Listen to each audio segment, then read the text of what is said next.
천부경과 하이데거라는 제목으로 말씀드리겠습니다. 제가 지금 쓰고 있는 뇌의 천지인 삼재 디자인을 통한 동서양 철학의 이해라는 책에서 다룰 핵심 주제들인데 중국 선종에 대한 부분은 이미 다룬 바 있고 니체에 대한 얘기도 핵심적인 것은 이미 여러 번 언급한 바 있습니다. 오늘은 하이데거에 대한 이야기를 해보도록 하겠습니다. 여기서부터 이제 역으로 올라가 보려 합니다. 제가 최근에 유튜브에서 이 영상을 보았는데 천부경 원분이 이분의 책에 실렸고 이것이 서양에 전파되어서 하이데거가 천부경에 대해 관심을 가지고 알고 싶어 했다는 내용이 있었습니다. 그런데 이제 제가 하이데거의 사상을 살펴보는 과정에서 천부경에 나오는 얘기와 크게 다를 것이 없다는 것을 알게 되었습니다. 하이데거의 핵심적인 사상을 담고 있는 책인 존재와 시간입니다. 하이데거가 37살에 썼다고 하니까 아마도 이 정도 나이대가 아닐까 싶습니다. 나이 드셔서는 약간 이렇게 고집센 할아버지 같은 느낌이신데 젊을 때는 그렇지 않으시네요. 이 책은 총 3부로 기획되었으나 1부 2절까지밖에 완성되지 못한 미완성작이라고 합니다. 하이데거의 현상학을 해석학적인 현상학이라고 하는데 인간이라는 현 존재가 스스로 자신의 존재를 드러내 보여주는 모습을 해석해서 전달하는 것이라 합니다. 우리는 로댕의 생각하는 사람이란 작품에서 무엇인가를 생각하고 고민하는 인간의 모습을 관찰할 수 있습니다.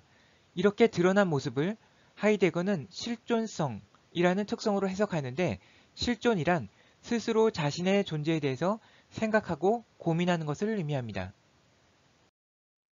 하이데거는 이성 위주의 서양 철학이 존재와 존재자를 착각한 데서 존재론의 문제가 시작되었다고 보고 그 문제를 바로잡으려 하였습니다.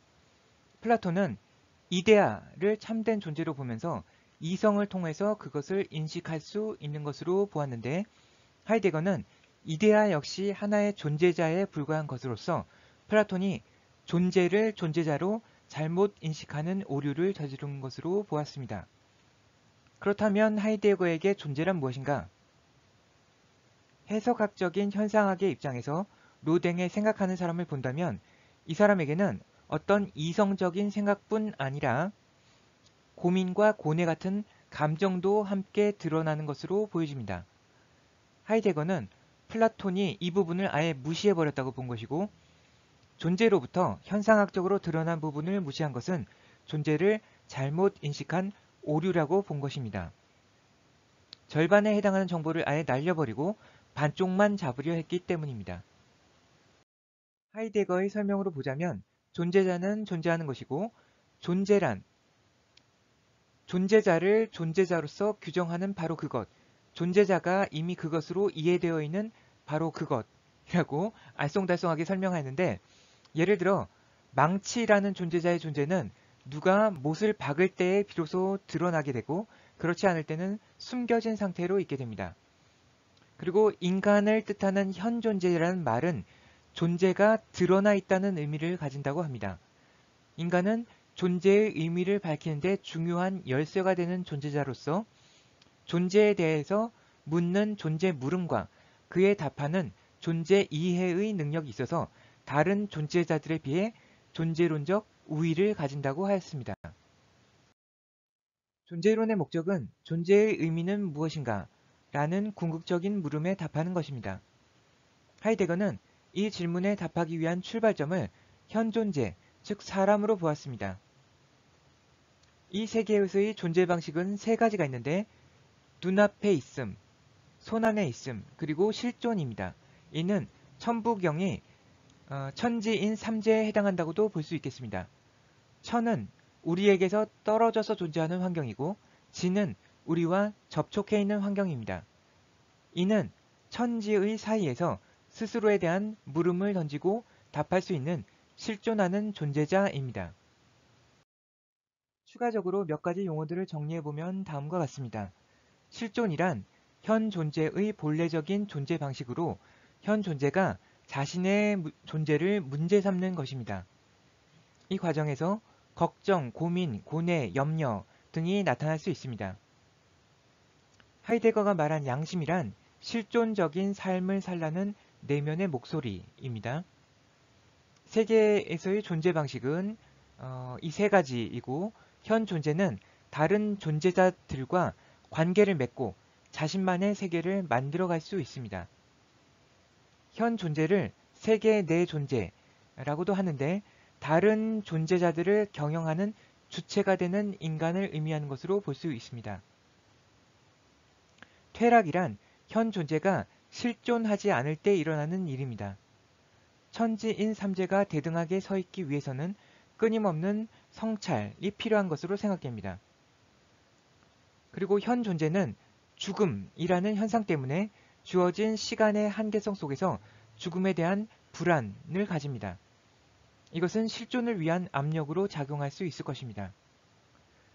톨스토이의 소설 이반 일리치의 죽음에서 주인공은 죽음 앞에서 이제까지의 자신의 삶이 기만적이었다라는 것을 인정하면서 자신이 집착했던 모든 것에서 벗어나서 이렇게 광명을 경험하게 되는데 여기서의 광명이란 그가 세계를 새롭게 경험하고 자신의 아내와 딸을 비롯한 모든 인간과 존재자를 새롭게 경험하게 되는 것을 의미한다고 합니다.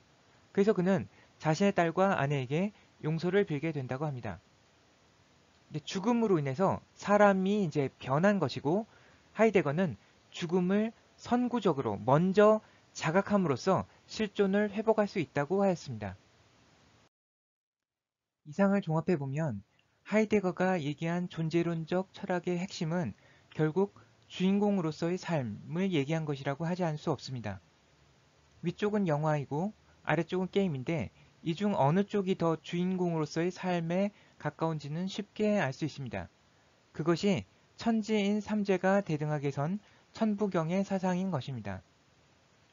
하이데거가 존재와 시간을 발표한 시기는 1차 세계대전이 끝나고 약 10년쯤 뒤로서 공산주의, 극우주의 등의 극단적인 사상에 사람들이 휩쓸려서 존재의 의미에 대한 큰 혼란을 겪고 있던 때였습니다. 이러한 상황에서 다른 사람들 속에 묻혀버리는 퇴락이 일어나면 결국 스스로의 존재의 의미를 찾지 못하고 말 것이기에 하이데거는 기존의 이성 위주의 존재론을 처음부터 아예 다시 만들어서 실존을 통해서 각자가 스스로의 존재의 의미를 찾음으로써 현 존재인 인간이 주인으로서 자신의 세계를 경영할 수 있기를 바랬던 것으로 생각됩니다. 마지막으로 천부경의 일부분을 하이데거 철학의 근거에서 해석하면 다음과 같은데 이건 각자 읽어보시고요. 천부경의 이 내용을 어떻게 실용적으로 활용할 것인가에 대한 하나의 답안을 하이데거가 제시했다고 생각할 수 있겠습니다. 천부경만 보면 내용은 좋아도 그래서 뭘 어떻게 해야 할지가 잘 안 나오는 데 비해서 하이데거의 철학에서는 실존을 회복하기 위한 구체적인 방법들이 존재하기 때문입니다. 하이데거 철학은 어렵기로 유명하지만 핵심은 내 삶의 주인은 너니까 다른 사람들에게 끌려다니지 말고 정신 똑바로 차리고 잘 살아라 는 것으로 생각됩니다. 그리고 하이데거가 천부경을 얼마만큼 이해했는지는 모르겠지만 천지와 더불어 대등하게 선 주체로서의 인간이란 부분만은 그 어떤 동양 철학자보다도 잘 이해하고 있었던 것으로 생각됩니다. 들어주셔서 감사합니다.